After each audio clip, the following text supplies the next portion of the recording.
क्या विदेशी माता के पुत्र राहुल गांधी की सारी स्क्रिप्ट भी विदेश में ही लिखी जाती है?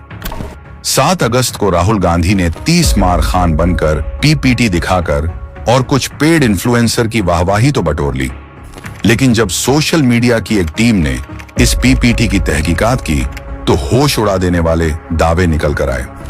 चलिए आपको आसान भाषा में समझाते हैं। राहुल गांधी की अपनी वेबसाइट rahulgandhi.in पर अपलोड की गई 3 पीडीएफ्स अंग्रेजी, हिंदी और कन्नड़ भाषा में सबका मेटा डेटा एक ही कहानी सुना रहा था। मेटा डेटा मतलब किसी भी डेटा की अतिरिक्त जानकारी जो बताती है कि वो डेटा कब, कहां, कैसे और किससे जुड़ा है।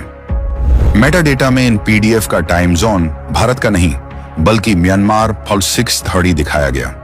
ये बातें सच इसलिए भी लगती हैं क्योंकि ये फाइलें बनी थी एडोब इलस्ट्रेटर पर, जो सिस्टम का असली टाइम जोन पकड़ता है। वीपीएन से इसे छुपाना भी मुमकिन नहीं।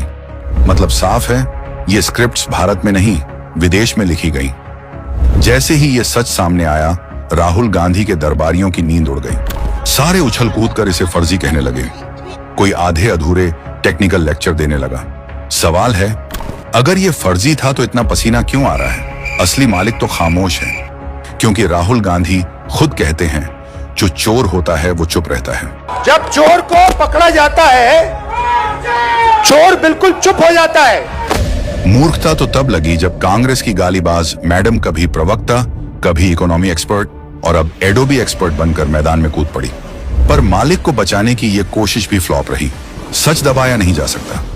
ये सब देखकर शायद अब हर कोई यही कहेगा कि विदेशी मां का लाल प्रेस कॉन्फ्रेंस में जो पढ़ते हैं वो स्क्रिप्ट भारत में नहीं लिखी जाती।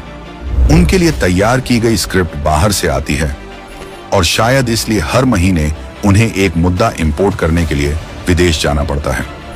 आज देश समझ चुका है, राहुल गांधी भारतीय राजनीति के नेता नहीं, विदेशी स्क्रिप्ट पढ़ने वाले कलाकार हैं। क्या उन्होंने खुद को डीप स्टेट की कठपुतली बना दिया है और भारत में श्रीलंका, बांग्लादेश और नेपाल जैसे हालात पैदा करने की फिराक में हैं?